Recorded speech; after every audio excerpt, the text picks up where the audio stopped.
মৎস্যৰূপী ভগৱন্ত আৰু ৰাজা সত্যব্ৰতৰ কথোপকথন।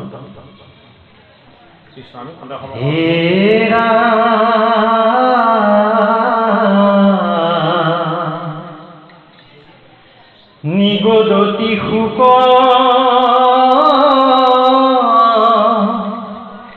শুনিও নিপ্ৰবৰ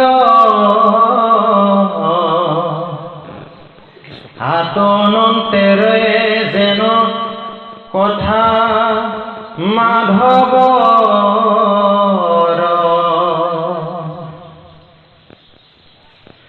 হে ৰাম কৃপা কৰিবাক লাগি প্ৰলয় জলত মৎস্যৰূপ ভৈলা হৰি হৰিষে মনত একান্ত ভকত যিটো চৰণে কৃষ্ণৰ তা সম্বাৰ প্ৰিয় কৰ্মা দেৱ দামোদৰ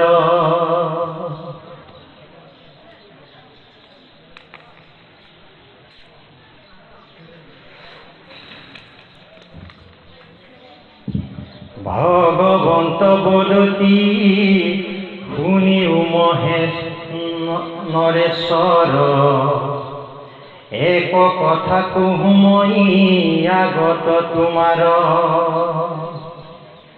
সপ্তম দিনতেইতো তিনি লোক যত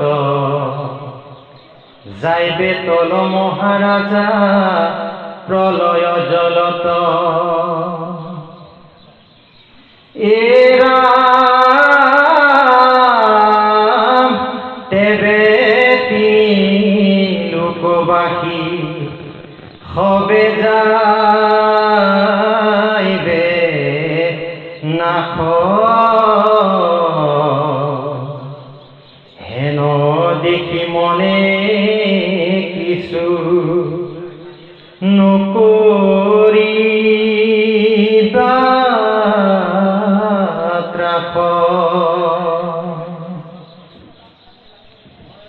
যিহেতু তোমাক গ্ৰহৰ কাৰণে নৌকায় পঠাই দিবু মহাৰ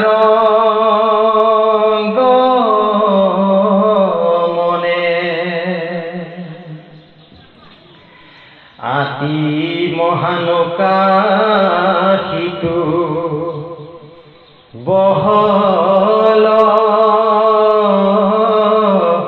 বিস্তাৰ আহিব তোমাৰ স্থানে প্ৰবত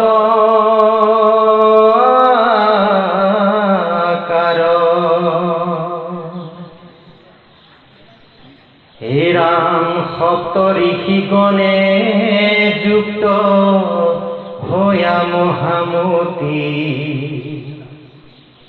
সমস্তে ঔষধি বীৰ্য তুলিবা তহিতি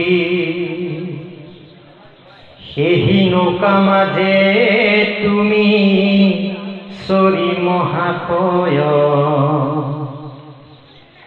সমস্ত প্ৰাণীয়ে সাজু হইবা নিশ্চয় অন্ধকাৰ মহাঘোৰ প্ৰলয় জলত নকৰিবা ভয় তুমি কিঞ্চিতো মনত হে ৰাম মহানৌকা মাজে থিত হয়ান ৰে চৰ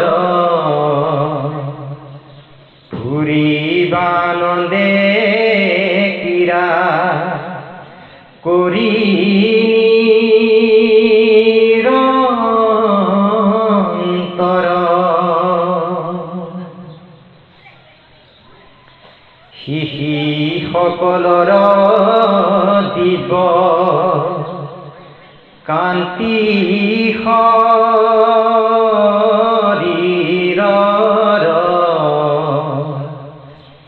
কৰিবে কচন কাৰে নিৰন্তৰ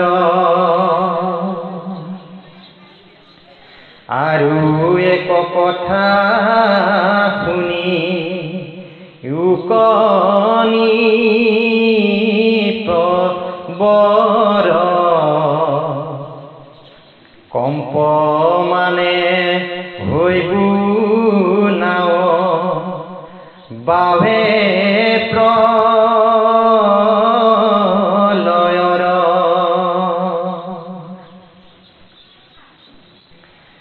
নকৰিবা ভয় সিটো নকাৰ কম্পত তেতি ক্ষণে আহি মই হৈবু পগত হেৰা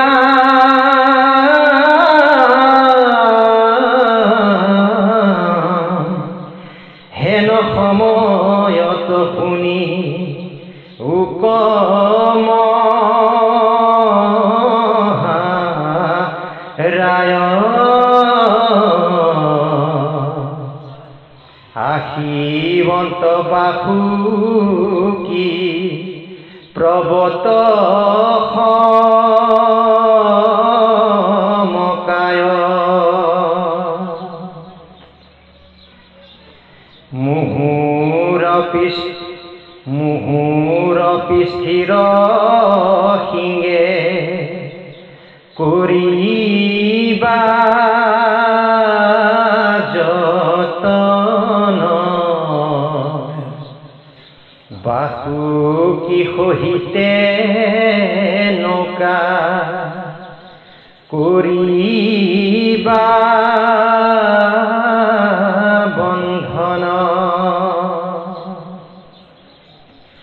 সপ্ত ঋষি সমে পাছে তুমি মহিপতি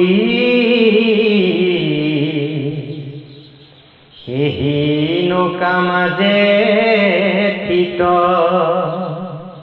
হৈবা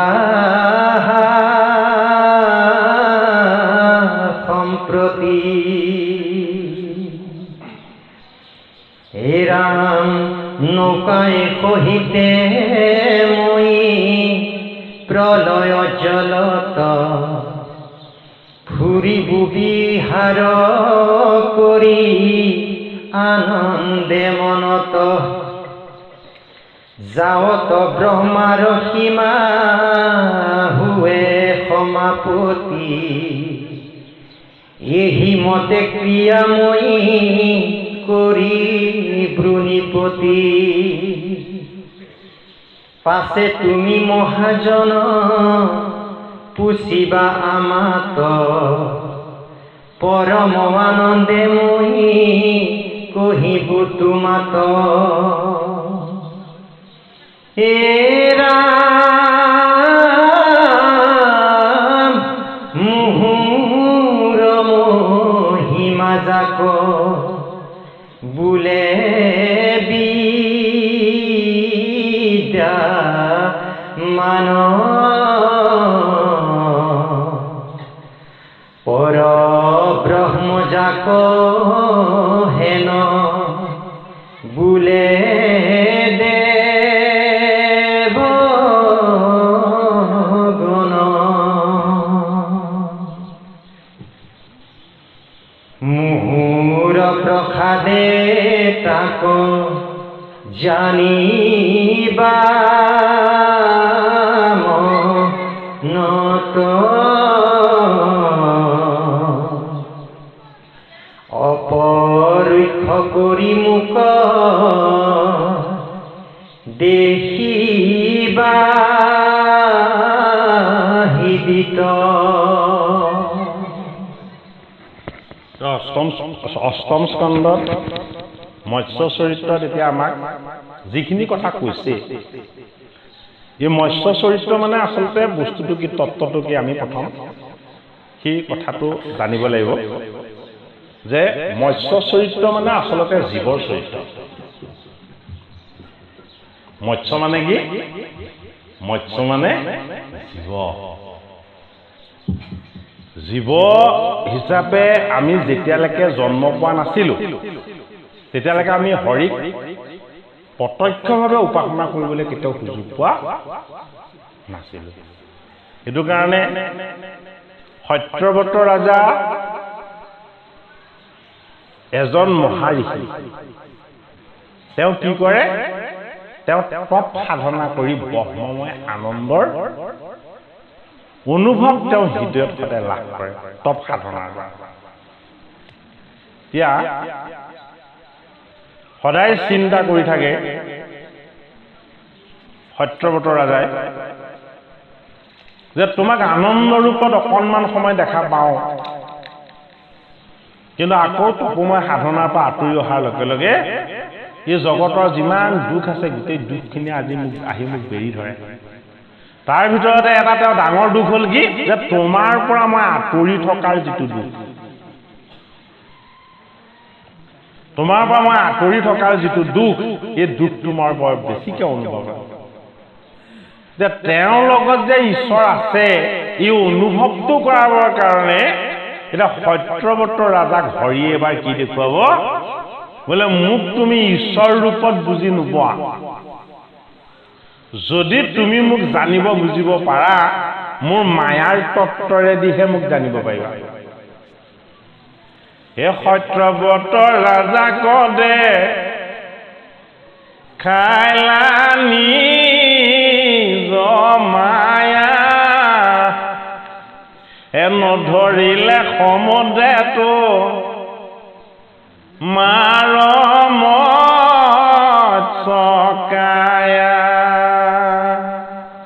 সত্যব্ৰত ৰাজাক হৰিয়ে কি দেখুৱাইছে? বিষ্ণুৰ মায়া দেখাইছে, হৰি মায়া। হৰিৰ মায়াটো কি বস্তু সেয়া দিছেগে ক'ত? ভাগৱতৰ ১১ স্কন্ধত। নিমিৰ ৰজাই সোধা ৯টা প্ৰশ্নৰ তাৰে এটা প্ৰশ্ন আছিলে কি, বোলে হৰিৰ মায়ানো কি? এজন সিদ্ধই সেই হৰিৰ মায়াৰ তত্ত্বটো কৈছে। মায়াৰ তত্ত্ব একাদশত ক'ব, কিন্তু তত্ত্ব ক'লেই বুজি নাপাব। এইবাৰ হৰিয়ে তেওঁ মায়াটো কি বস্তু মৎস্যৰূপী অৱতাৰ ধৰি সত্যব্ৰত ৰাজাক বুজাই দিব। আমাক এতিয়া সেইখিনি বুজি ল'বলৈ কৈছে। কি কৰিছিলে? সাধনময় এখন নদী আছিলে, নামটো কি? কীৰ্তমাল্য। কীৰ্তমাল্য নামৰ এখন নদী আছিলে। এই নদীত তেওঁ কি কৰিছিলে? জলেৰে সৈতে হাত মুখ ধুই তেওঁ সেই তাৰে এচলু জল হাতত আনিছিলে। জল হাতত আনোতে তাতে এটা মাছ পোৱালি আহি গ'ল। জলটো কিহৰ প্ৰতীক? জলটো কিহৰ প্ৰতীক? জলটো জীৱ সৃষ্টিৰ উৎসৰ প্ৰতীক। অৰ্থাৎ যদি মায়া নহয় তেতিয়াহ'লে জীৱ সৃষ্টি নহয়। জলটো কি? ভৱজল, মায়া জল। এই জলত যেতিয়া তেওঁ এটা মাছ পোৱালি দেখিলে, মাছ পোৱালিটো দেখি তেওঁ অন্তৰ্দৃষ্টিৰে চাই দিলে যে হে প্ৰভু, মই আনিছিলো এচলু জল, তাতে এই জীৱটো কেনেকে লাগি আহিলে। মাছটোৱে সত্যব্ৰত ৰাজাক কাণে কাণে কৈ দিছে যে মোক এৰি নিদিবা। বোলে কিয়? মোৰ বৰ ভয় লাগিছে। এই নদীত যদি মোক এৰি দিয়া ডাঙৰ মাছবিলাকে মোক খাই পেলাব। সত্যব্ৰত ৰাজাই কি কৰিলে? তেতিয়াহ'লে তোমাকতো জীৱক ৰক্ষা কৰাটোতো মোৰ ধৰ্ম, জীৱ এটাক আশ্ৰয় দিয়াটোতো মোৰ কৰ্তব্য। কমণ্ডলুত ভৰাই দিলে, হয়নে বাৰু? এই কমণ্ডলুটোতে জীৱটো ভৰাই তেওঁ গৃহলৈ লৈ গ'ল। ৰাতিপুৱা শুই উঠি দেখিছে জীৱটো কমণ্ডলুটোত নধৰা হৈ আছে। মাছ পোৱালিটোনো কি ৰূপত আছে গৈ চালেগে।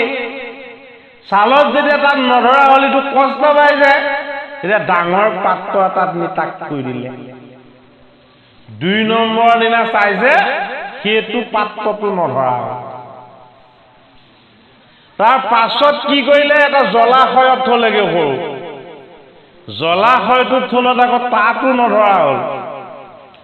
এইবাৰ সত্যব্ৰত ৰজাই উপায় নাপায় সকলো প্ৰজাৰ সৈতে একত্ৰ হৈ এই মৎস্যটো নি সমুদ্ৰত দি দিলে। সমুদ্ৰত যেতিয়া দি দিলে, এই মৎস্যটো সমুদ্ৰটো নধৰা হ'ল। যেতিয়াই সমুদ্ৰত মৎস্যটো নধৰা হ'ল, তেতিয়াহে সত্যব্ৰতৰ ভাৱ চিন্তন আৰু বোধলে ঈশ্বৰ তত্ত্বটো আহিছে। বোলে কি, এইটো জীৱ নহয়, এইটো মাছ নহয়। মাছ এটা সমুদ্ৰত নধৰাকে কেতিয়াও ডাঙৰ হ'ব নোৱাৰে, হয়নে বাৰু? বোলে এইটো কি, এইটো বোলে মোৰ মহাহৰি। যিজন হৰিক মই নেদেখো বুলি, নাপাওঁ বুলি, তেওঁ সেৱা শুশ্ৰূষা কৰিব নোৱাৰো বুলি, মোৰ সদায় যি এটা মনত দুখ আছিলে, সেইজন হৰিয়ে এটা মৎস্যৰ পোৱালি হৈ মোৰ কমণ্ডলুত থাকি তাত সেৱা কৰাৰ সুবিধা দিলে। সৰু পাত্ৰ এটাত বাস কৰি তাত মোক শুশ্ৰূষা কৰাৰ সুবিধা দিলে। জলাশয় এটাত বাস কৰি তাতো মোক সেৱা শুশ্ৰূষা কৰাৰ সুবিধা দিলে। আৰু এতিয়া সমুদ্ৰত আহি থলত এইবাৰ মোক স্তুতি নতি আৰু উপাসনা কৰাৰ সুযোগ দিলে। তোমাৰ মায়ায়ে মন মোহিয়াছে,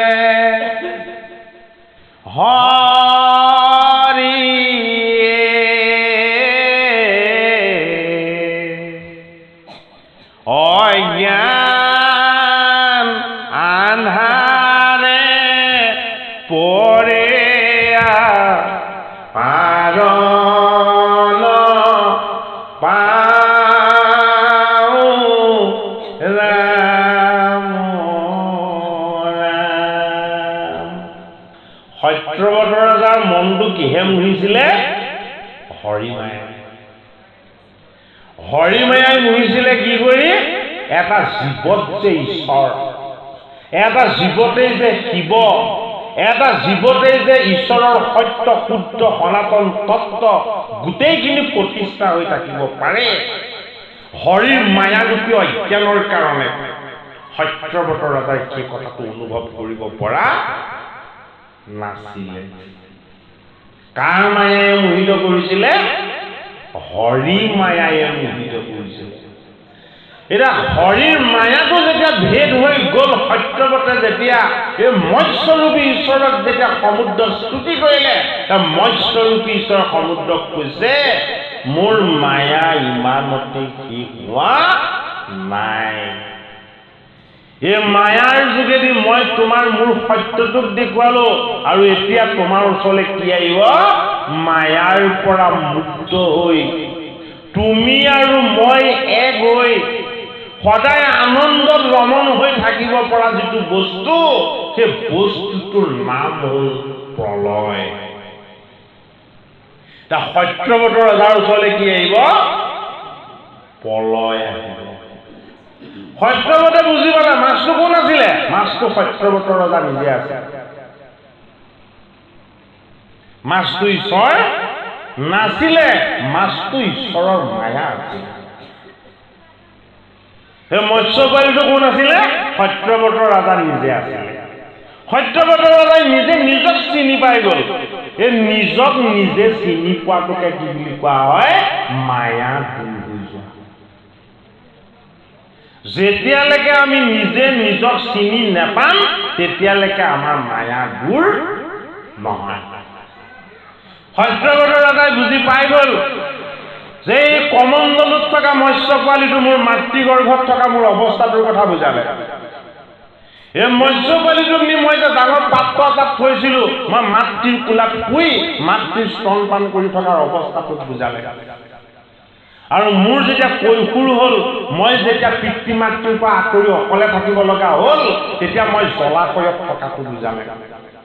আৰু মই যেতিয়া এতিয়া সংসাৰ কৰি 10টা পুত্ৰৰ পিতৃ হৈ মোৰ পুত্ৰৰে সৈতে যেতিয়া গোটেই সংসাৰ কৰি গ'ল, মই এতিয়া বুজি পালো এই মৎস্যৰূপী জীৱবিলাক ঈশ্বৰৰ অংশ, আৰু এই জীৱই চকত পৰি গৈছে, এয়াই ঈশ্বৰৰ মৎস্যৰ। সত্যব্ৰত ৰাজাই নিজক চিনি পালে যে এই মাছ পোৱালিটো মই।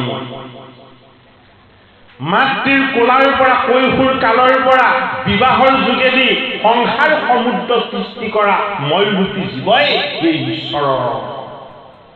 আৰু জীৱৰ ওচৰলৈ অন্তিমত কি আহে? মৃত্যুৰ আগমন ঘটিবৰ কাৰণে প্ৰলয় আহে। এই প্ৰলয় কি? এই প্ৰলয় হ'ল নৈমিত্তিক, মহাপ্ৰলয় নহয়। মহাপ্ৰলয়ত কি হয়? মহাপ্ৰলয়ত গোটেই ব্ৰহ্মাণ্ড ধ্বংস হয়, সেইটো প্ৰাকৃত প্ৰলয় বুলি কোৱা হয়। সত্যব্ৰত ৰাজাই যিটো প্ৰলয় দেখিছে, ভগৱন্ত প্ৰভুৰ লগত কথোপকথনত যি প্ৰলয় সাক্ষাৎ কৰিছে, এই প্ৰলয় হ'ল কি? নৈমিত্তিক প্ৰলয়। এই নৈমিত্তিক প্ৰলয়টো ক'ত ঘটে? এই পঞ্চভূতৰ দেহটোত ঘটে। এই পঞ্চভূতৰ দেহটোত নৈমিত্তিক প্ৰলয় ঘটাৰ আগে আগে সত্যব্ৰত ৰাজাৰ লগত এবাৰ কথোপকথন হৈছে কাৰ? মৎস্যৰূপী হৰি। অৰ্থাৎ আমাক ঈশ্বৰ জ্ঞান কোনে দিব? ঈশ্বৰে আহি প্ৰত্যক্ষভাৱে নিদিয়ে, হয়নে? নৰৰূপী নাৰায়ণে দিব, হয়নে? হৰিৰ সেৱাভাগ আহি ঈশ্বৰে কৰি প্ৰত্যক্ষভাৱে দিছে জানো? নাই দিয়া। কোনে দিছে? হৰি ভকতে কৰি দিছে, হয়নে বাৰু? গতিকে বাস্তৱ শুদ্ধ ঈশ্বৰ তত্ত্বটো যাতে আমি অনুভৱ কৰিব পাৰোঁ, সেইটো কাৰণে মৎস্য কুৰ্ম নৰ সিংহ বামন পৰশু ৰাম হৰি ৰাম বৰা ৰাম বুদ্ধ কলকি নামে দশ আকৃতি ধৰিছা কৃষ্ণ তজু পাৱে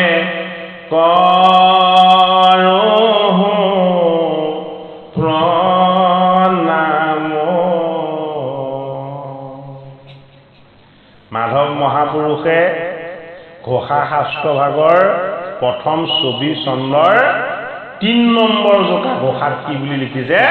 নমস্কাৰ বুলি লিখিছে, হয়নে? এই নমস্কাৰ কোনে কৰিছিলে? ভাগৱতৰ 8ম স্কন্ধত সত্যব্ৰত ৰাজাই কৰিছিলে। কাক কৰিছিলে?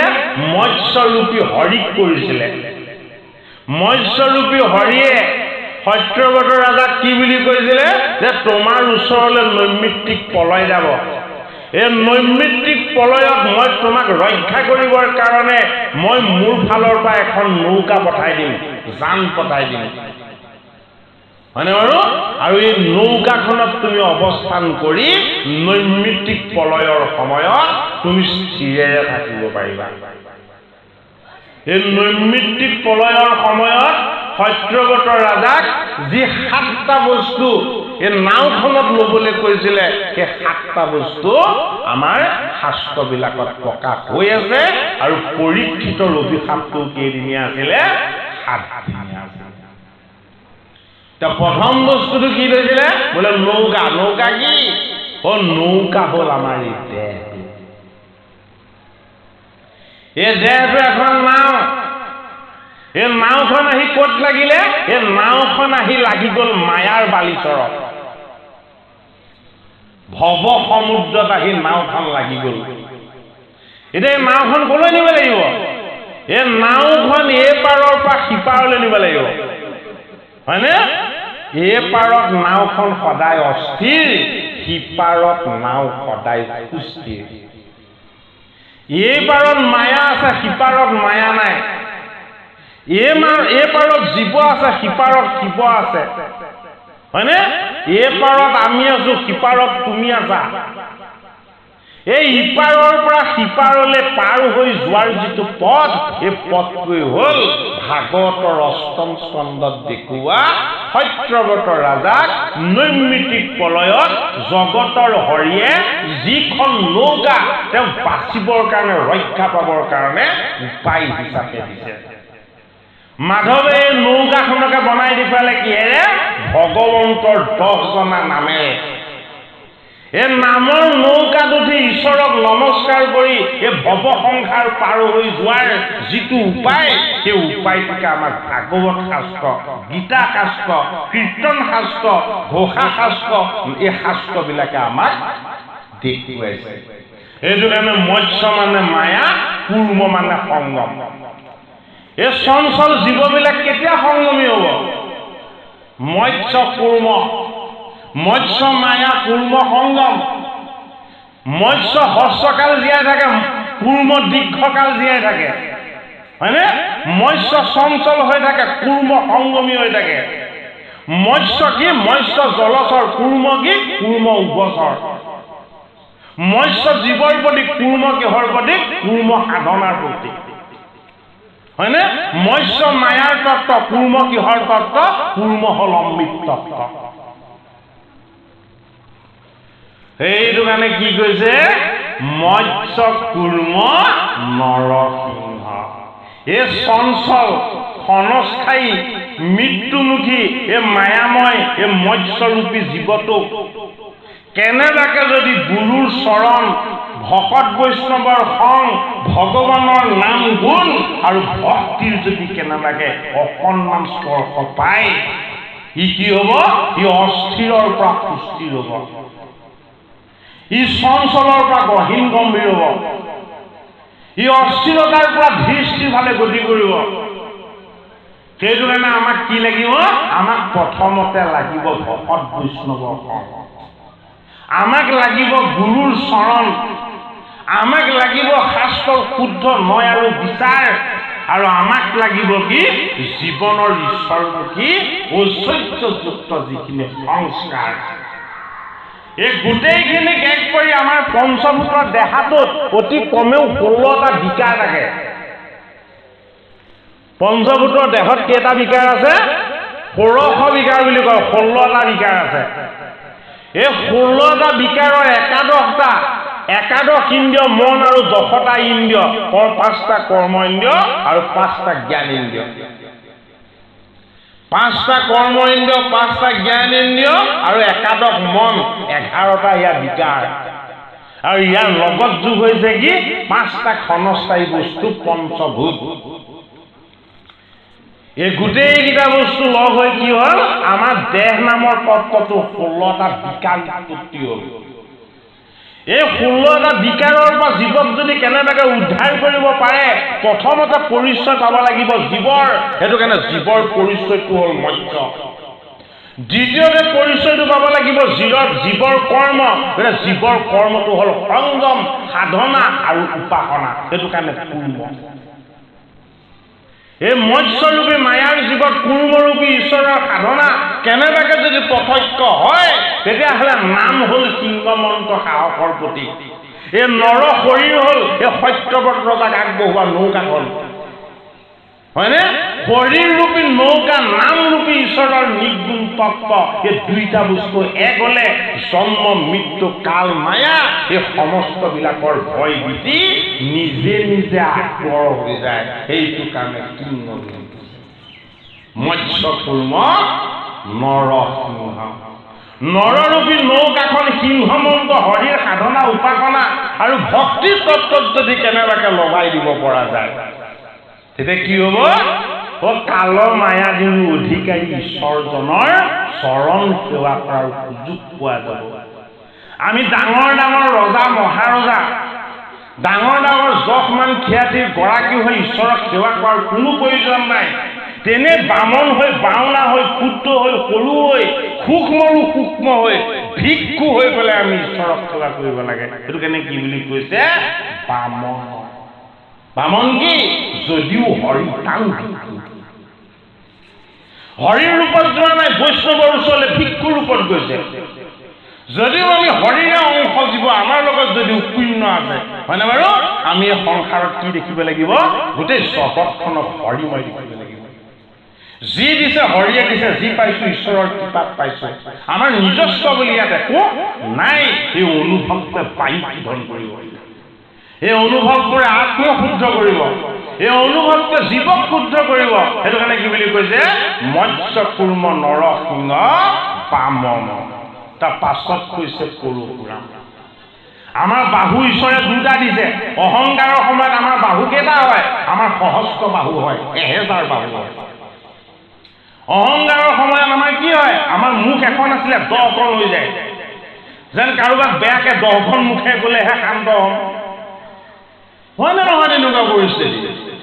হয় বাৰু?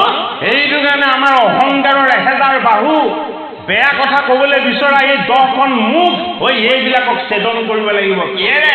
এই পৰশুৰূপী যিবিলাক বেয়া প্ৰবৃত্তি, এই প্ৰবৃত্তিবিলাকক বশ কৰি, এই বেয়া পশুতুল্য প্ৰবৃত্তিবিলাকক বশ কৰিবৰ কাৰণে কাৰ কৃপা লাগিব? গুৰুৰ কৃপা লাগিব, ভকতৰ সংগ লাগিব, আৰু পিতৃ মাতৃ ঈশ্বৰ সাধনা লাগিব। ককাকৰ সাধনাৰ কাৰণে ভগৱত প্ৰাপ্তি হৈছে কাৰ? পৰশুৰাম প্ৰভু। সেইটো কাৰণে সাধনাটো কি হ'ব লাগিব? এদিনীয়া দুদিনীয়া হলে নহব, জনমে জনমে সাধনা কৰিব লাগিব। ঋষিক ঋষিৰ পুত্ৰ হল যমদগ্নি, যমদগ্নিৰ পুত্ৰ হল পৰশুৰাম। মানে বাৰু সাধনা কৰিছিলে কোনে? ঋষিক ঋষিয়ে। ঋষিক ঋষিৰ সাধনাৰ ফলত দুভাগ অন্ন প্ৰস্তুত হৈছিলে, এভাগ বিষ্ণু মন্ত্ৰৰে, এভাগ ৰুদ্ৰ মন্ত্ৰৰে। বিষ্ণু মন্ত্ৰৰে সাধনা কৰা ভাগ কোনে খালে? বিশ্বামিত্ৰ হল। তেওঁ ক্ষত্ৰিয় ৰজা, ক্ষত্ৰিয় বংশত জন্ম হৈছিলে।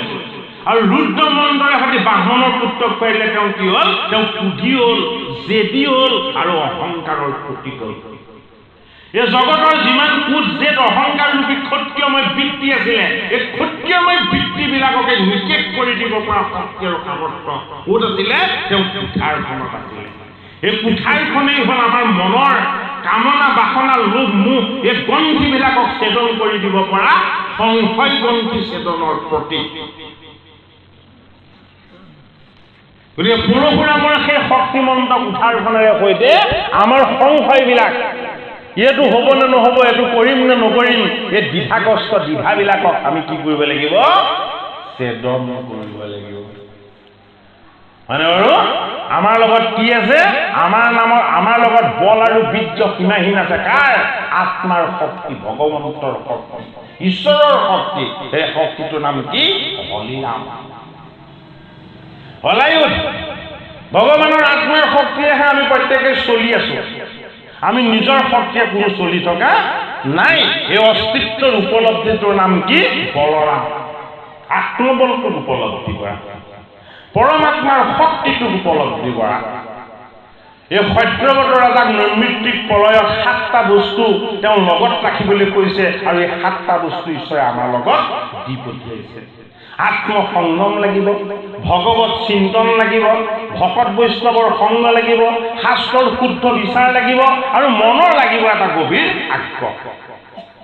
এই গোটেইখিনিক যদি আমি সাৰ কৰি ল'ব পাৰোঁ, সত্যব্ৰত ৰাজা যিদৰে প্ৰলয়ত পৰি প্ৰলয়ৰ জলৰ ভয়ত তেওঁ যিদৰে তাষিত হোৱা নাছিলে, আমিও এই সংসাৰলৈ আহি সংসাৰৰ ডাঙৰ ডাঙৰ ঢৌ ধুমুহাবিলাক দেখি আমি যাতে ভীতিগ্ৰস্ত হ'ব নেলাগে।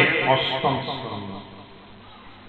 সত্যব্ৰতৰ দৰে এজন ৰজা, এজন মহিষীয়ে হৰিৰ মায়া দৰ্শন কৰি যদি ঈশ্বৰ জ্ঞান লাভ কৰিব পাৰিছে, এই কথা শ্ৰৱণ কীৰ্তন কৰি আমিও ইহকালতে হৰিৰ চৰণ সেৱাৰ যি পুণ্যৰ ভাগ, সেই পুণ্যৰ ভাগ লাভ কৰিব পাৰে।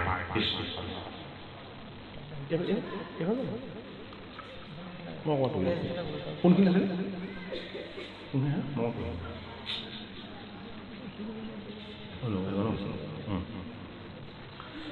এই মহানৌকা মাজেদি তহয়া নৰেশ্বৰ এই ফুৰিবা আনন্দে ক্ৰিয়া কৰি নিৰন্তৰ ঋষিসকলৰ দিব কান্তি শৰীৰৰ কৰিবে কচনবন্ধ কালে নিৰন্তৰ। তুমিতো নৌকাত উঠিবা, নৌকাত তুমি অকলে নুঠিবা, লগত কাক উঠাবা? 7জন মহিষী উঠাবা, সপ্তমহিষী। এই সপ্তমহিষী তত্ত্বটো ভাগৱতৰ 4ৰ্থ স্কন্ধটো দিছে। ক'ত দিছে? 4ৰ্থ স্কন্ধত দিছে, অংগৰ কাহিনী বেন ৰজাৰ বধৰ সময়ত 7জন ঋষিৰ তত্ত্বটো তাতো দিছে। এই 7জন ঋষিৰ 7টা তত্ত্ব ক'ত আছে? আমাৰ লগত আছে। আমাৰ লগত থকা 7জন ঋষিৰ 7টা সাধনময় তত্ত্ব এই দেহ থকালৈকে, দেহৰ লগত জীৱ থকালৈকে, জীৱ লগত আত্মা ঈশ্বৰ থকালৈকে সদায় লগত থাকিব। সেইটো কাৰণে সপ্ত ঋষি মানে কি? 7টা ঈশ্বৰীয় সাধনা। এটাইতকৈ শ্ৰেষ্ঠ সাধনাটো কি? প্ৰাণৰ সাধনা। প্ৰাণৰ সাধনাটোতকৈ শ্ৰেষ্ঠ সাধনা নাই। এই প্ৰাণৰ সাধনাটোক কি বুলি কোৱা হয়? পীতাম্বৰ বুলি কোৱা হয়। সেইকাৰণে মাধৱে প্ৰাণৰ সাধনাটোক কি বুলি কৈছে? প্ৰাণ প্ৰভু পীতাম্বৰ এই বুলি কৈছে। সেইটো কাৰণে প্ৰাণেই ঈশ্বৰ, প্ৰাণেতেই তুমি প্ৰতিষ্ঠা হৈ আছা। তোমাৰ প্ৰাণ শক্তিৰ সৈতে মই কি হৈ আছো? চৈতন্য হৈ আছো। এই প্ৰাণৰ ঈশ্বৰজন ক'ত প্ৰকাশ হৈছে? আমাৰ এই কায়িক ৰূপটো। এই ৰূপটো কি? অংগীৰা। এজন ঋষি কি? এজন ঋষিৰ নাম হ'ল অংগীৰা। আৰু এজন ঋষি কি? এই এজন ঋষি সাধনময়, বাহ্যিক বেয়া বস্তুবিলাকৰ ফালে দৃষ্টি নিদিয়ে, যলৈ যায় তাতে কেৱল মংগল সাধনা কৰে, হয়নে? সেই ঋষিজন কোন? সেই ঋষিজন হ'ল অগস্তি। অগস্তি মানে কি? অগস্তি মানে আমাৰ মনৰ শুদ্ধতা আৰু পবিত্ৰতা। যেতিয়ালৈকে মনৰ শুদ্ধতা আৰু পবিত্ৰতা আমাৰ লগত নাথাকিব, তেতিয়ালৈকে আমি কোনো ধৰণৰ পুণ্য কাম সাধন কৰিব নোৱাৰো, হয়নে? এজন ঋষি তাত লৈ গৈছে, সেইজনো সপ্ত ঋষিৰ এজন। কোন? দেৱ ঋষি নাৰদ। নাৰদ কি? নাৰদ হ'ল আমাৰ চিত্ত বুদ্ধি। যি বুদ্ধিৰে ভগৱন্তৰ চৰণ উপাসনা কৰা হয়, ভগৱন্তৰ গুণ যশ গোৱা হয়, ভগৱন্তৰ লগত একাত্ম হোৱাৰ আনন্দ অনুভৱ কৰা যায়। হয়নে বাৰু? 7জন ঋষিৰ 7টা তত্ত্ব আমাৰ লগতে আছে। এই 7টা তত্ত্বক আমি পঢ়িয়াই চাব লাগিব, এইবিলাকক অনুভৱ কৰিব লাগিব। এইটো হেনো সত্যব্ৰত ৰাজাক কি কৈছে? তোমাৰ যিমান অজ্ঞান অবিদ্যাৰ অন্ধকাৰ আছে, এই প্ৰলয়ৰ জলত যেতিয়া সূৰ্যও নাইকিয়া হৈ যাব, অন্ধকাৰ হৈ যাব, তোমাৰ নৌকাখন আৰু তোমাক পোহৰ কৰি দিবলৈ 7জন ঋষিৰ দেহৰ পৰা 7 গছি বন্তিৰ নিচিনাকৈ পোহৰ প্ৰকাশ হ'ব। এই পোহৰেৰে সৈতে তুমি উজ্জ্বল হ'বা, আৰু এই উজ্জ্বল পোহৰত তুমি কি দেখিবা? মোৰ চৰণ দেখা পাবা। ইমান ধুনীয়াকৈ কৈছে কথাখিনি সত্যব্ৰত ৰাজাক প্ৰলয়ৰ তত্ত্বৰে। হে ৰাম, আৰু এক কথা শুনি উকলি প্ৰভুৰ, এই কম্পমান হৈব নাও বাবে প্ৰলয়ৰ, নকৰিবা সভয় সিটো নৌকাৰ কম্পত, তেতিখনে আহি মই হৈব উপগত, হেন সময়ত শুনি উকম হাজাই, আশী বন্ত বাসুকী পৰ্বত সমকাই। বাসুকী কি? আমাৰ আয়ু ৰেখাডাল। এই আয়ু ৰেখাডাল যেতিয়ালৈকে আমাৰ লগত থাকিব, আমি চৈতন্য হৈ থাকিম। এই আয়ু ৰেখাডাল যি সময়ত অন্ত হ'ব, তেতিয়া আৰু আমাক ঈশ্বৰেও কেতিয়াও ৰক্ষা নকৰে। সেইটো কাৰণে ক্ষণে ক্ষণে পলে পলে আয়ু ক্ষয় হৈ গৈ আছে। গতিকে মই তোমাৰ লগত সময় ৰূপেৰে, তোমাক আয়ু ৰূপেৰে মই তোমাক এটা কাল সন্ধিক্ষণ মই বান্ধি দি পঠাইছো। এই সময়খিনিৰ ভিতৰতেই তুমি যিমান পাৰা মোক উপাসনা কৰা, যিমান পাৰা নিৰ্মল ভাৱেৰে মোৰ চৰণ সেৱা কৰা, তুমি যিমান পাৰা জীৱন্ত কালতে মুক্ত সুখৰ যি আনন্দ, সেই আনন্দ তুমি লৈ মোৰ চৰণৰ যিটো অমৃত, এই অমৃত তুমি পান কৰা। কাক কৈছে? সত্যব্ৰত ৰজাক কৈছে। হে ৰাম মোহৰ পিছত সিংহে কৰিবা যতন, হে বাসু বাসু কি কহিতে নৌকা কৰিবা বন্ধন, এ সপ্ত ঋষি সমে পাছে তুমি মহিপতি, এ সেই নৌকা মাজে থিত হৈবা সম্প্ৰতি, এ নৌকায়ে কহিতে মই পলয় জল, এ ফুৰিব বিহাৰ কৰি আনন্দে মন, এ যাৱত বমাৰ সমাপতি, এই মতে কিৰা মই কৰিব নৃপতি, এ পাছে তুমি মহাজ্ঞান পুষিবা আমাৰ, এ পৰম আনন্দে মই কহিব তোমাৰ, মোহৰ মহিমা যাক বোলে বিদ্যমান, এ পৰম ব্ৰহ্ম যাক হেন বোলে বেদগণ, এ মোহৰ প্ৰসাদে তাক জানিবা মন, এ অপৰুষ কৰি মোক দেখিবা হৃদিত, শোক নিগদতি শুনা, এ ৰাজা মহাসংগ, এই মতে উপদেশ হে দিয়া ভগৱন্ত, তেতিখনে তহিতে ভুইলে কন্তৰ ধ্যান, এ পৰম ঈশ্বৰ যিটো জগতৰে প্ৰাণ, সত্যব্ৰত নৃপতিও আকুলিত হৈয়া, সেই দিনে প্ৰণামিলা ভূমিত পৰিয়া, এ পাছে কটু বেলি ধৈৰ্য ধৰিয়া মন, হৰি চিন্তিয়া গৈলা নিজ আশ্ৰম, এ হৰিক কহিবাৰ কাল, এ মনত স্মৰিয়া, এ পূৰ্ববগে পৃথিৱীত কুশক পাৰিয়া,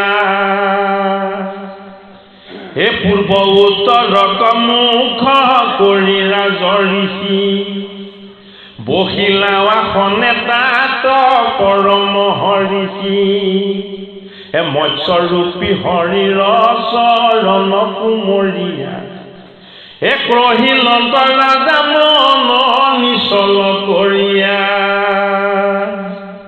তাতয় অনন্তৰ যেন মিলিলা তহি, শুনা মহাৰাজা মন কৰা সবাহি, এ চাৰি দিশত উঠিলে কভোৰ লোল, এ পচন্দ সমনে মুহুনয় মাত গল, এ সমুদ্ৰ সকল উঠিলে চতুষ্পাশে,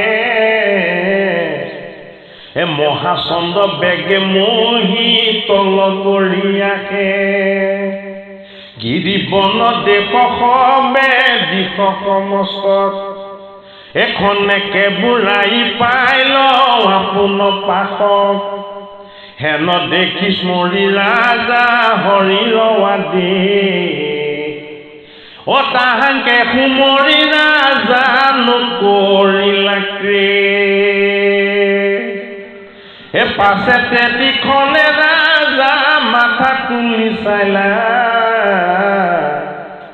এ কতো দূৰে মহানৌকা দৰিখন পাইলা। ডাঙৰ তত্ত্ব, কি তত্ত্ব? ভগৱত তত্ত্ব। অষ্টম স্কন্ধৰ অন্তিমতহে দিছে মৎস্য চৰিত্ৰ। গা গজেন্দ্ৰ উপাখ্যান অমৃত চন্থন আৰু অমৃত মন্থন আৰু বলি চলন, এই তিনিটা মহান মহান ঈশ্বৰ তত্ত্বৰ পৰিপূৰ্ণ ৰূপৰ সত্য প্ৰকাশ ক'ত ঘটাইছে? মৎস্য চৰিত্ৰত ঘটাইছে। এই পৰীক্ষিত নৃপতি তুমি এতিয়াও ভাবি আছা নেকি? বোলে কি বুলি ভাবি আছা নেকি? যে তোমাৰহে মৃত্যু হ'ব? তুমি এতিয়াও ভাবি আছা নেকি যে এই জগতলৈ যি আহিছে কোনোবাজন অমৰ হৈছে বুলি? হয়নে বাৰু? এই তোমাৰ ওচৰলৈ পলয় হৈ কি আহিছিলে? এই ঋষিৰ অভিসম্পাত আহিছিলে। এই ঋষিৰ অভিসম্পাত যিদৰে পলয় হৈ তোমাৰ ওচৰলৈ আহিছিলে, এই সত্যব্ৰত ৰাজাৰ ওচৰলৈ কি আহিছিলে? পলয় ৰূপত ঈশ্বৰৰ মায়া আহিছিলে। ঈশ্বৰৰ মায়াটোৰ পৰা উদ্ধাৰ হ'বৰ কাৰণে কি কৰিছিলে?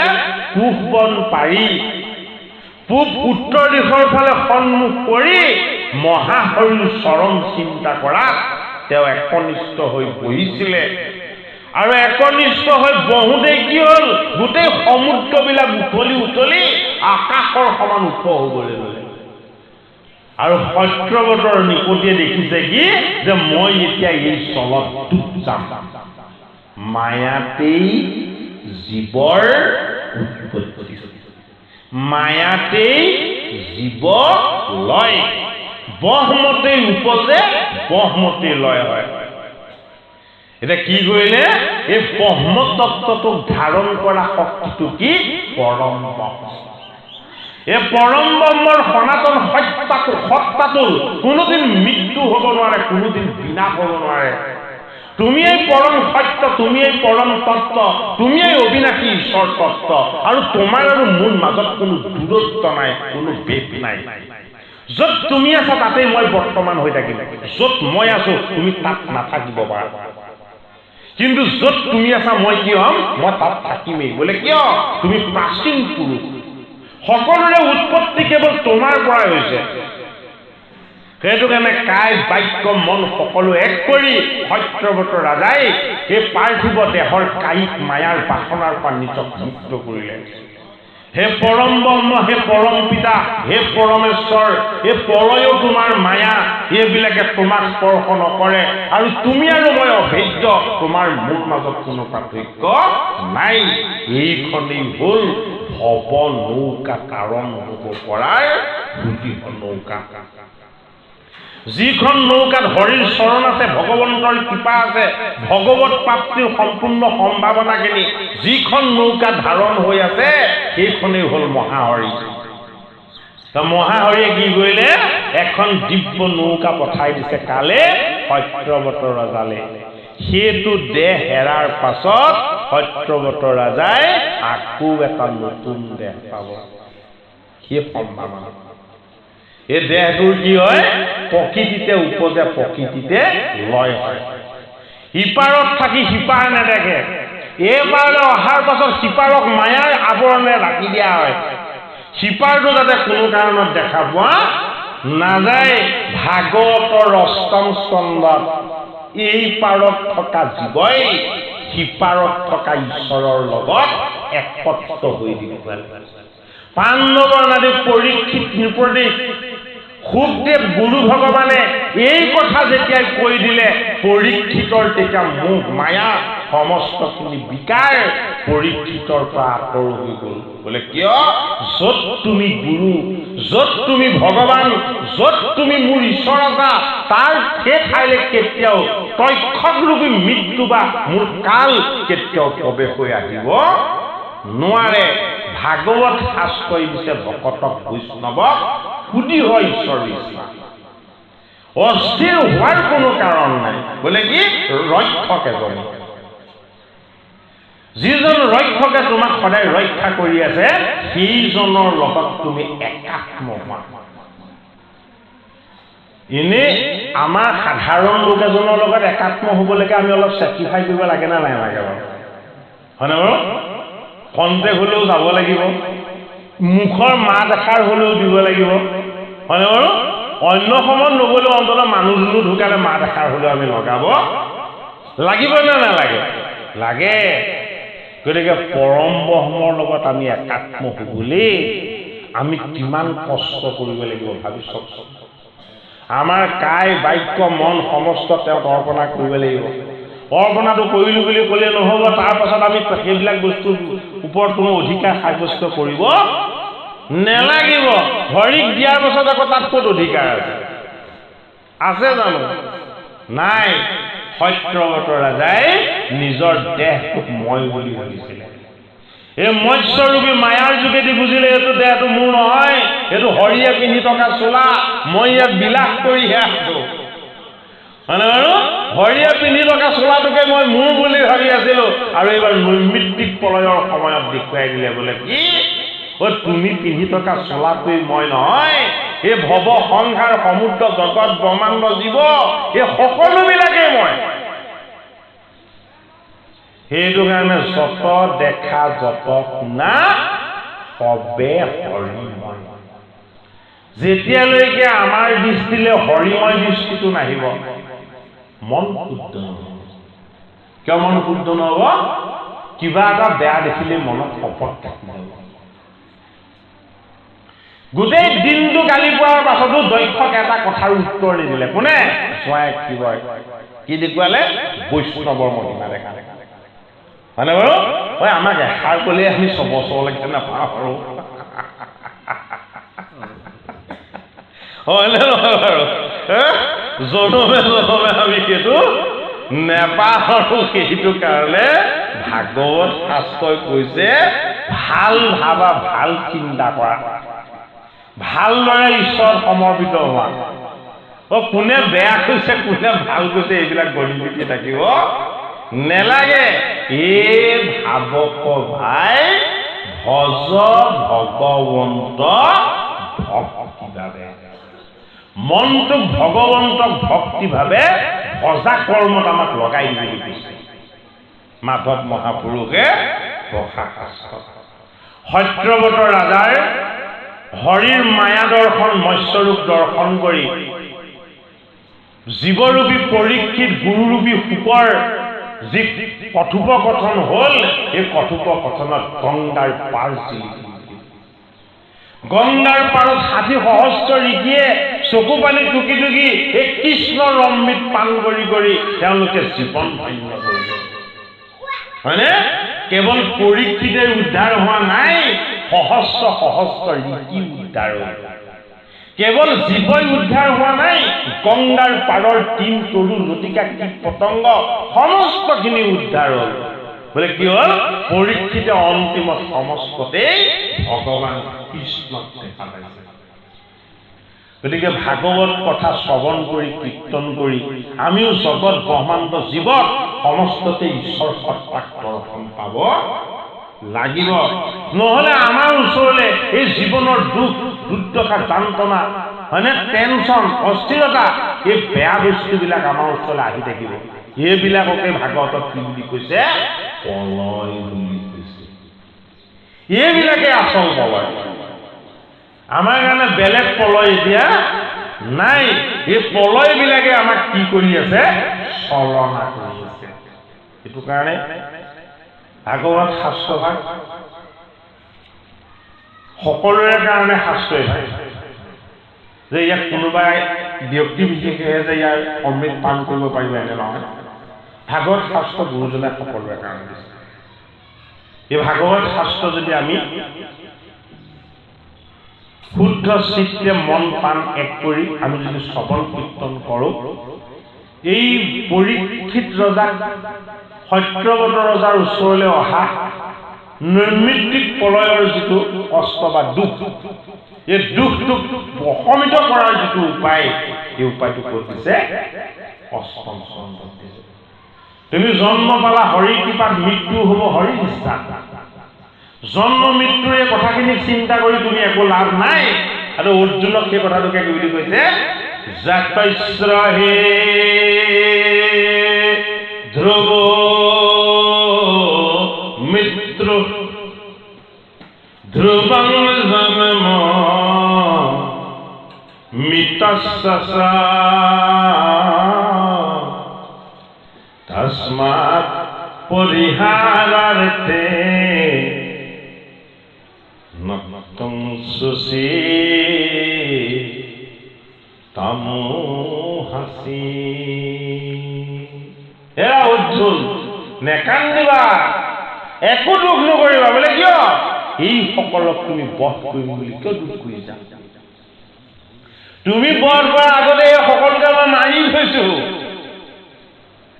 কুৰুক্ষেত্ৰৰ যুদ্ধত একাদশ অক্ষৌহিণী কৌৰৱৰ ফালে দেখুৱাই জগতৰ হৰি যোগেশ্বৰ কৃষ্ণই অৰ্জুনক কৈছে তুমি মাৰিম বুলি কিয় কান্দিছা তুমি বধ কৰিম বুলি কিয় কান্দিছা বোলে কিয় ঐ এই সকলক মই মাৰিয়ে থৈছো আগতে তুমি মাৰিব লগা ইয়াত একো নাই বোলে কি জাতৈষ্ঠহি ধ্ৰুৱ মিত্ৰ ধ্ৰুৱম জন্মমিত যিজনক মই জন্ম দিলো সেইজনক মই মৃত্যু দিলো প্ৰমাণটো বোলে 7 জনে বেৰি মাৰিব লাগিব কাক মোৰ ভাগিনটো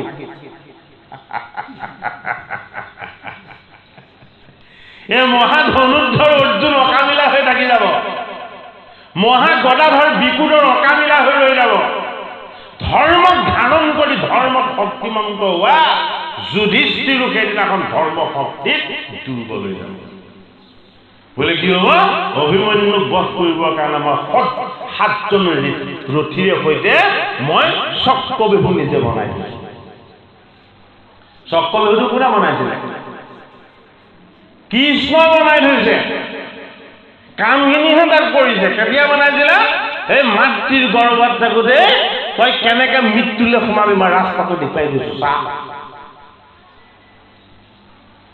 মৃত্যুলৈ তই কেনেকে সোমাবি 7 জন ৰথীয়ে তোক কেনেকে বেৰি বেৰি মাৰিব মই ৰাস্তাত ৰথী মই চব বনাই দিছো তই চাই ল হয়নে বাৰু লোৱাৰ ৰাস্তাটো নিদেখুৱাই এই আমি ৰূপী জীৱবিলাকো মৃত্যুলৈকে সোমোৱাৰ ৰাস্তা দেখুৱাই দিছে মৃত্যুৰ পৰা ওলাই অহাৰ যিটো ৰাস্তা সেই ৰাস্তাটো পৰীক্ষিতক দেখুৱালে কোনে ভগৱান কৃষ্ণৰ ৰূপত ওলোৱাৰ ৰাস্তাটো অৰ্জুনক দেখুৱালে কোনে ভগৱান কৃষ্ণই গীতাৰ গায়ক ৰূপত ওলোৱাৰ ৰাস্তাটো দেখাইছে কোনে গুৰুজনাই শংকৰ মাধৱে কীৰ্তন দশম ঘোষা ৰত্নাৱলী গতিকে এই জীৱনৰ জড়বন্ধনৰ জীৱন নামৰ এই যিটো চক্ৰবেহু এই চক্ৰবেহুটোলৈ আমি প্ৰত্যেকে জন্ম হোৱাৰ লগে লগে সোমাই গ'লো এই চক্ৰবেহুটোৰ পৰা আমি দুখ কষ্ট যান্ত্ৰণা একো নোপোৱাকে কেনেকে ওলাই যাব পাৰিম যিটো কোৱা হৈছে মুখ্য সুখৰ আনন্দ এই মুখ্য সুখৰ আনন্দ ধামলৈ আমাক লৈ যাব পাৰিব কোনে 4 বস্তুৱে গুৰু দেৱ নাম আৰু ভকত এই 4 বস্তুত যদি আমাৰ আশ্ৰয় হৈছে তেতিয়াহ'লে আমি এই যিটো চক্ৰবেহুত আমাক ঈশ্বৰে জন্ম দি সোমোৱাই দিলে এই বেহুটোৰ পৰা আমাক মুক্ত কৰি উলিয়াই তেওঁ লৈ যাব সেই কথাখিনি আমি যে জীৱনৰূপী এটা বেহুত ভৱ নামৰ সমুদ্ৰ হয়নে এই জীৱৰূপী মায়াৰ প্ৰলয়ত আমি যে অস্থিৰ হৈ আছো ভাগৱত শাস্ত্ৰই আমাক সেই কথাটো উপলব্ধি কৰাব বিচাৰিছে এই উপলব্ধিটো যদি আমাৰ গভীৰ হয় তেতিয়াহ'লে আমি আৰু চঞ্চল হ'ব লগা একো নাই মৃত্যুক খেদি পঠিয়াবলৈ নাচাওঁ হাত বাউল দি মাতিবলৈ যত্ন কৰিম তোৰ লগত মোৰ সম্বন্ধ জন্ম মৃত্যু আছেই হয়নে আৰু তোৰ ভয়ত মই পলাই আৰু পাছ ভগি নাযাওঁ যদি তই আহিছ সোনকালে খেলখন সোনকালে সমাপ্ত হয়নে নহয় আগৰ 50 অভাৰ খেলবোৰ এতিয়া 2020 হোৱা নাই জানো সময় হোৱাৰ লগে লগে চব সলনি হৈ গৈছে হয়নে বাৰু অসুখ হোৱা গমেই নাপায় বোলে মাক লগাবলৈ আহিছে হয় নহয় কওকচোন আগৰ এমাহ হ'লেও বিচনাত পৰে পৰ দিয়ে হয় নহয় এতিয়া মানে কি বোলে তুমি বৰতীয়া দিলাগে তেওঁলোকৰ ঘৰত বৰতীয়া দিলাগে না বোলে কাৰ ঘৰ বোলে আমুক গ'ল নহয় বোলে খবৰে নাপাওঁ বোলে একোৱেই নাছিলে হঠাতে আৰু বোলে অকণমান দিগদাৰ পালে আৰু গ'লেই মানে বাৰু সেইটো কাৰণে হৰি সেৱা কৰিম বুলি বয়স হ'লে বাট চাই থাকিলে নহ'ব তৰুণ কালতে পৰীক্ষিত তুমি পাণ্ডৱৰ নাতিলে মৃত্যু আহি গ'ল। গতিকে আমাৰ পৰা মৃত্যু কিমান আঁতৰত আছে আমি কোনেও নাজানো। কেতিয়া ৰেখাডালৰ জ্যোতি কৰিব আমি কোনেও নাজানো, হয় নহয়? এইটো কাৰণে এই জীৱন্ত কালত ঈশ্বৰে আমাক তেতিয়া চৈতন্য কৰি ৰাখিছে। আমি তেতিয়াই মহাহৰিৰ চৰণ যাতে আমি অকণমান সেৱা কৰাৰ সুযোগ সুবিধা লৈ আমি যাতে নিজৰ জীৱনটোক অকণমান আধ্যাত্মিক ঈশ্বৰৰ পৰা আগুৱাই লৈ যাব পাৰোঁ, সেই চৰ্ত আমি কৰিব লাগিব। এদিন ভাগৱত শুনিলে নহ'ব কিন্তু দেই। এদিন শুনিলে আকৌ 2 নম্বৰ দিনাও শুনিবলৈ ইচ্ছা কৰিব লাগিব। ভাগৱত গীতা শুনিলে কেৱল আমাৰ পুণ্য লাগে, ভাগৱত গীতা শ্ৰৱণ কৰিলে আমাৰ মনটো পবিত্ৰ। আজি ইয়ালৈ অহা প্ৰত্যেকজনে মনত নিজৰ ভাৱতে অকণমান চিন্তা কৰকচোন, আজি মনটো কিমান ভাল লাগিছে, মনটো কিমান আনন্দ লাগিছে, হয়নে নহয় বাৰু? এই আনন্দ কোনো অৰ্থ সম্পদৰ লগত কেতিয়াও তুলনা নহয়। ইয়াত কি আছে? ইয়াত ঈশ্বৰৰ আশীৰ্বাদ আছে, পুণ্যৰ ভাগ আছে। সেইটো কাৰণে কাম ক্ষতি কৰি আকৌ একেবাৰে তলা মাৰি পেলাই আমি ভাগৱত শুনিবলৈ কোৱা নাই দেই, হয়নে বাৰু? ইহ কৰ্মাণি যিজি দিছে চতম জমা। 100 বছৰ আমি কৰ্ম কৰি কৰি জীয়াই দিব লাগিব। উপনিষদে কৈছে বিনাশ্ৰমে ভক্তি নহয়। সেইটো কাৰণে অৰ্জুনক সাংখ্য যোগ পোৱাৰ পাছত একদম লগে লগে 3য় অধ্যায়ত কি কৰি দিছে? কৰ্মযোগ কৰি দিছে। নহ'লে সন্ন্যাসী হ'বলৈ ক'লো মানে কৰ্ম এৰিবলৈ ক'লো বুলি ভাবি ল'ব মানুহে, হয়নে বাৰু? সেইটো কাৰণে আমি আমাৰ দেহটোক বৰ্তাই ৰাখিবৰ কাৰণে, জগতখন বৰ্তি থাকিবৰ কাৰণে, সমাজখন চলি থাকিবৰ কাৰণে আমি যিখিনি ন্যূনতম আমাৰ শ্ৰম কৰিব লাগে, কৰ্ম কৰিব লাগে, সেই কৰ্মখিনি আমি অতি নিষ্ঠাৰে কৰিব লাগিব। অৰ্জুনক যেতিয়া গীতা কৈছে, কৃষ্ণই কি কৈছে? যোগেশ্বৰে অৰ্জুনক বাৰে বাৰে সোমাই দিছে, গাণ্ডীৱ ধৰা তুমি। গাণ্ডীৱ ধৰিবলৈ কোৱা নাই জানো? তুমি গাণ্ডীৱ ধৰা, যুদ্ধত পবিত্ৰ হোৱা। গাণ্ডীৱ কি? গাণ্ডীৱ হ'ল আমাৰ ভক্তি। আপুনি যদি ব্যৱসায় কৰিব লাগিব, আপুনি যদি কৃষি কৰিব লাগিব। কেনেকৈ কৰিব লাগিব? কৰ্ম হৰিত অৰ্পণা কৰিব লাগিব। হৰিত অৰ্পণা কৰি কৰ্ম কৰিলে কৰ্ম শুদ্ধ হয় আৰু মংগলময় হয়। এই কৰ্মই আমাক কেতিয়াও বান্ধিব নোৱাৰে। হৰিত অৰ্পণ কৰা কৰ্মত ফলৰ বান্ধা নাথাকে, তাত কি থাকে? তাত অমৃত থাকে।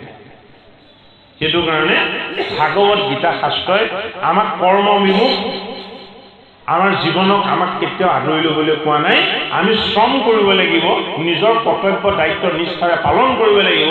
সেইখিনি কৰিও আমি একান্তভাৱে হৰিভকতি বৰ্তাই ৰাখিব লাগিব।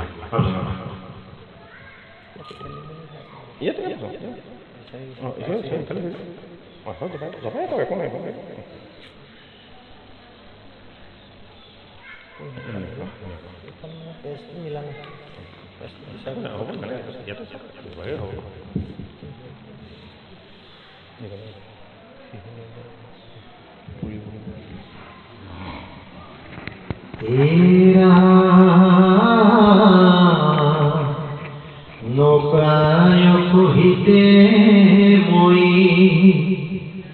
প্ৰলয় জলত ফুৰিব বিহাৰ কৰি আনন্দে মনত যাত্ৰ ব্ৰাহ্মৰ সীমা হুৱে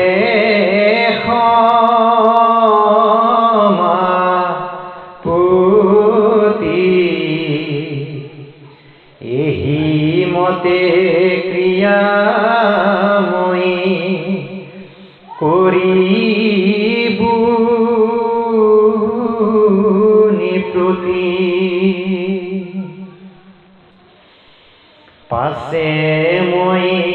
পাছে তুমি মহাজ্ঞান পুষিবা মাত পৰম আনন্দে মই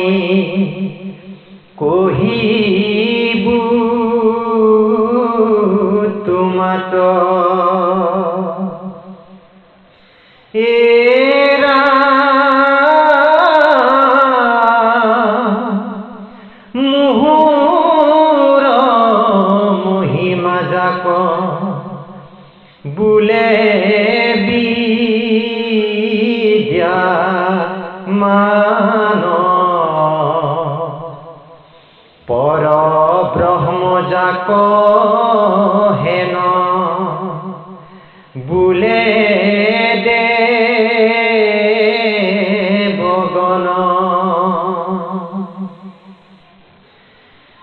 হে ৰাম মুহুৰ প্ৰসাদে তাক জানিবা মনত অপৰক্ষ কৰি মুক দেখিবা হৃদিত এক নিগদতি শুনা ৰজা মহাসন্ত এহি মতে উপদেশ দিয়া ভগবন্ত তেতিক্ষণে তহিতে ভৈলে কন্ত্ৰ ধ্যান পৰম ঈশ্বৰ যিতু জগতৰে প্ৰাণ